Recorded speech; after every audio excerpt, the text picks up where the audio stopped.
Peace, peace, dear family. As you was trying to finish the live that I made earlier, but it wouldn't let me back in. So let me start over with some of the points that I was making. All right. I like to do these drives because I have so much on the mental, but I want to show it to stimulate some thought. This is about making people think, and if we're thinking, that means that we have the opportunity to do something in our lives and enhance our lives. Now, let me start over. Years ago, I met a brother who was the mayor of Washington, D.C. Some of you know it, Marion Barry. And in the 80s, they portrayed Marion Barry as the crack mayor because he was seen smoking crack on national television. And of course, that hurt his career, hurt his reputation. After that happened, years after, I met Marion Barry in Chicago. And then I met Marion Barry again in Washington, D.C. When I met him in Chicago and shook his hand, he looked good. He was doing well. This is way after. Then I went to Washington, D.C. There's a brother, pro-black preacher out there by the name of Willie Wilson. He got a church in D.C. and he even got the 12 disciples, and all of them are black on the wall. Jesus is black. Real revolutionary. And the disciples are like Marcus Garvey and Malcolm X and all of that. So the church, they introduced some dignitaries. When they introduced Marion Barry, the whole church lit up. People stood up. And I was like, I thought this brother was humiliated. But little did I know, Marion Barry, after he got himself back up, he got back into politics and he took over. He became the head of the city council. As you know, that's only second to mayor. Black people loved Marion Barry. And I said to myself, why would the press create him as a total flop on his way to death? Yet black people in DC, and you had to be there, I was there, had love for him, stood for him. Because during the 80s, most families were affected by crack cocaine. DC is called Chocolate City. Even though it has the White House, you know, the House of Senate, House of Representatives, those places are white people in Washington, D.C. However, when you step when I was in my teens, I would go down there and I would see the pimps on the stroll with the prostitutes. I mean, DC was a city that had a lot, that still has a lot of issues that need to be solved economically, education-wise. Let me get back to Marion Barry.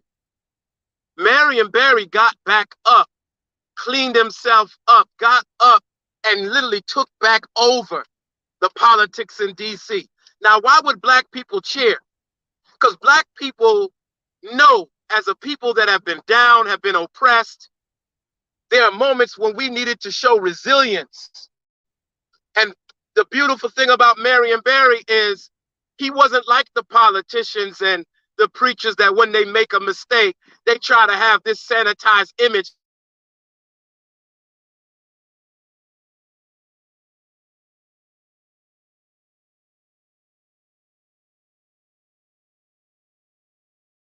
as though they didn't do of what human beings need to do. We're better than people.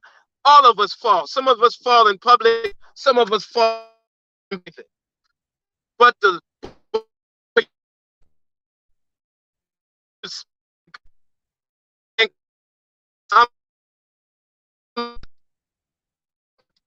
show resilience and show that I am the man that I know I can be, or you're the woman you know you can be. Some of us religious people got it wrong. We guilt trip.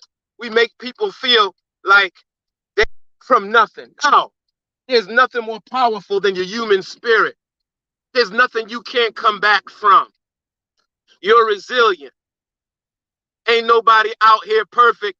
Even nature itself shows imperfections. You know what I'm saying?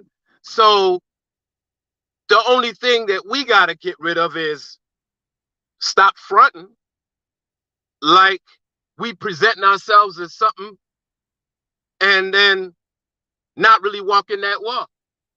Sometimes we gotta, you know what I'm saying, readjust, realign. That's what Marion Barry to me represented. That's why when I came out here and talked about Kirk Franklin, I gave that part of it. You know what? I have to admit, there are two brothers that wrote books that inspired me.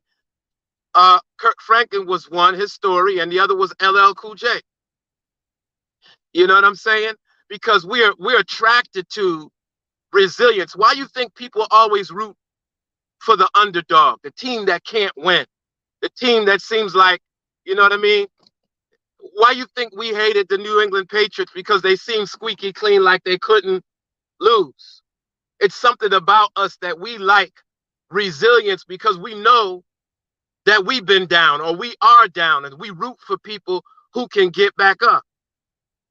You know what I mean?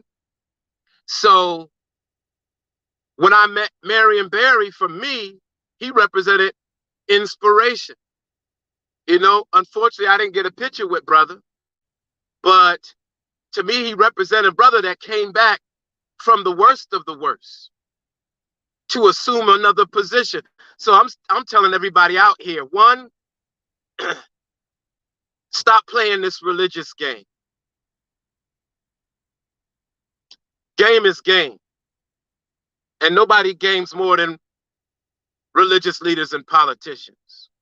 Time out for that. Now, this ain't all religious leaders and this ain't all politicians, but damn near all. You know, people have to understand that every one of us, there ain't no big I's or little U's. What makes you a big I and a big U is that you're on your mission, you're on your purpose without apology. And stop all this walking around sanitized. I don't care what people bring to me, bring it. I'm ready for you. Because what I represent and what many represent is resilience. People who are here with strength, and you don't get strong without getting weak first. You know, when you're in the gym, a trainer said to me, in order to build muscle mass, you gotta pump the weight at least 10 times with a comfortable weight that's gonna fatigue your muscle. So your muscle gets weak and you stop the reps.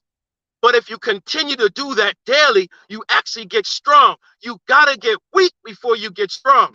So why the hell am I gonna make fun of somebody who got a weakness? Now I'm gonna tell you, keep pumping.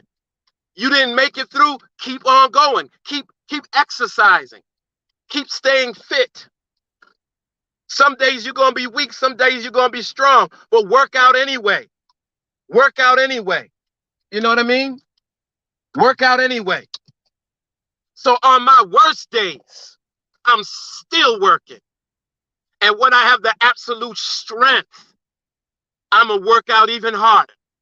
Every day is a day that we should get up and work out. Don't you lie in bed and give up because you made a mistake, because you fell a little bit. Nah, man, that is not the spirit of human beings. If they tell you that, whatever religious or political agenda you in, that you fell and you should stay down, they're the problem.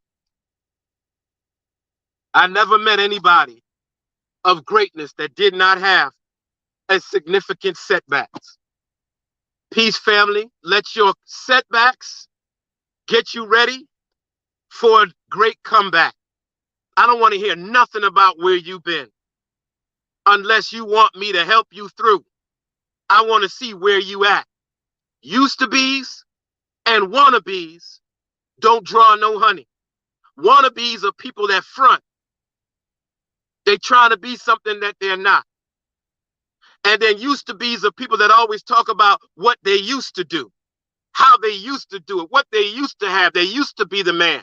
Every day you get up, is a new day. And every day that you are here on this planet is a day that you should be exercising. Some days I don't want to go in the gym, but those are the days that when I go in the gym that I get the most reward, because I got to now work out and nobody outside of me can build for me. The food you eat can't make me fat. Your will can't make me strong. There's some things that I've got to get up and do, and neither am I going to let you and your judgment of me stop me from being strong as well. You could say all you want to say, but I'm going to tell you something. I'm a man. And so the real men and the real women out there, we're not going to get up here and confess to people like they're God above us.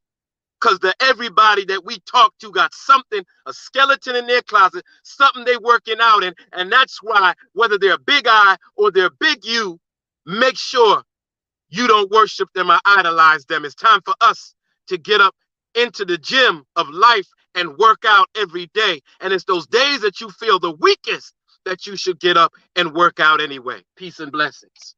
Thank you for listening.